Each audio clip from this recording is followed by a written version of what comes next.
어깨 끄덕임, 머리 흔들기, 몸 잡아 당기기, 밀치기 등으로 의사를 표현한다는 거.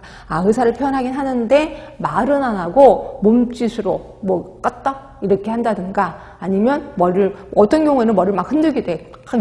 이렇게 흔들기도 한다거나 하여튼 이런 표현을 한다는 거죠. 적어도 1개월 이상 지속될 때 진단이 내려진다라고 보시면 돼서 진단 기준 같은 거는 좀 외우시는 게 좋을 것 같으네요. 그다음에 이제 반응성 애착장애예요. 자, 반응성 애착장애가 얘가 조금 유명하긴 하는데 우리 쪽에서 문제가 안 나오는 이유 중에 하나가 이게 좀 어린 나이에 좀 많이 생기거든요. 그래서 5세 이전에 생기기 때문에 우리 쪽과는 조금 거리가 먼 것 같기도 해요.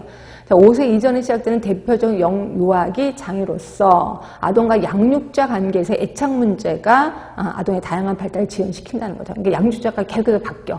또는 양육자가 부적절한 양육자야. 그렇죠? 그랬을 때 이렇게 되는데, 제가 알고 있는 그 친구가 교수거든요. 근데 이제 이 친구가 딸 하나가 있어요. 근데 이제 어릴 때부터 이제 학교 일이 많다 보니까 남한테 이제 좀 보살펴 달라는 사람한테 그걸 한 거예요. 근데 뭐 맨 처음에는 할머니가 좀 키웠다가 아주 어렸을 때는 할머니가 돌아가시면서 이제 다른 사람한테 했는데 그쪽이었대요. 조선족이신 분이더래요. 근데 이제 나이가 지긋해서 애들 좀 이뻐하겠다라고 생각해서 이걸 했는데 자기가 이렇게 뭐 하다가 이게 시간이 딱 시간 맞춰서 와야 되는데 이 조선족 분들이 좀 시간을 좀 안 맞추는 경향이 있나 봐요. 그래서 예를 들어서 8시까지는 와야 되는데 8시가 돼도 안 오더래요. 특히 우리 간호 쪽이면 뭐 1분이라도 늦으면 난리가 나잖아요. 그래서 8시 5분에 왔는데 자기가 막 뭐라 그랬대요. 아니 시간 약속을 좀 지키지. 이게 뭐 하는 거냐고 하면서 야단을 좀 쳤대요.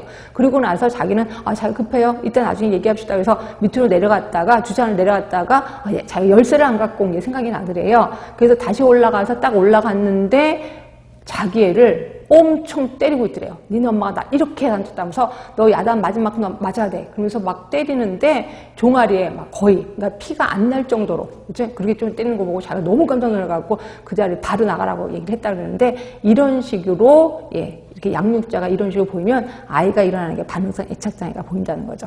그 반응성 애착장애 증상이 뭐냐면 부모가 안아주어도 전혀 반응을 보이지 않아요. 또는 아무에게나 강한 애착 반응을 나타낸다는 거죠.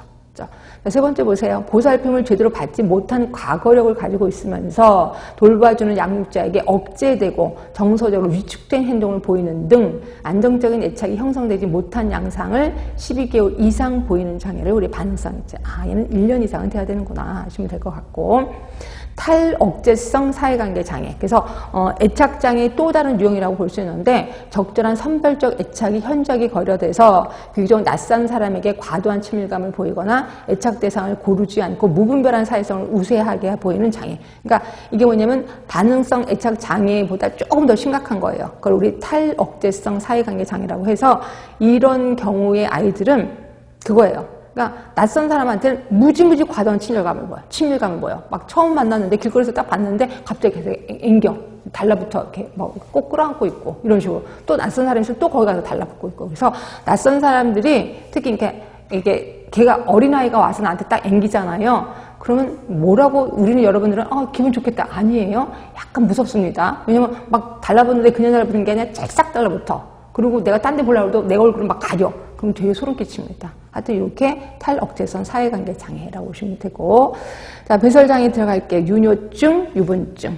자, 유뇨증은 나이가 있네. 소변을 가릴 5세가 지났는데도 불구하고 친구나 옷에 반복적으로 소변을 지르는 거. 근데 최소한 2주 2회, 주 2회 연속적으로 3개월 이상 보이면 이제 진단이 내려진다는 거죠.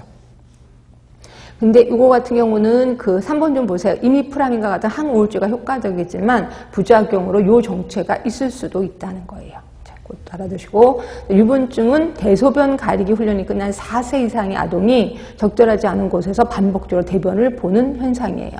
자, 이걸 경우에는 강압적이거나 방임적인 배변 훈련. 그러니까 배변을 너무 강압적이야. 그래도 이런 현상이 좀 일어나는 거고요.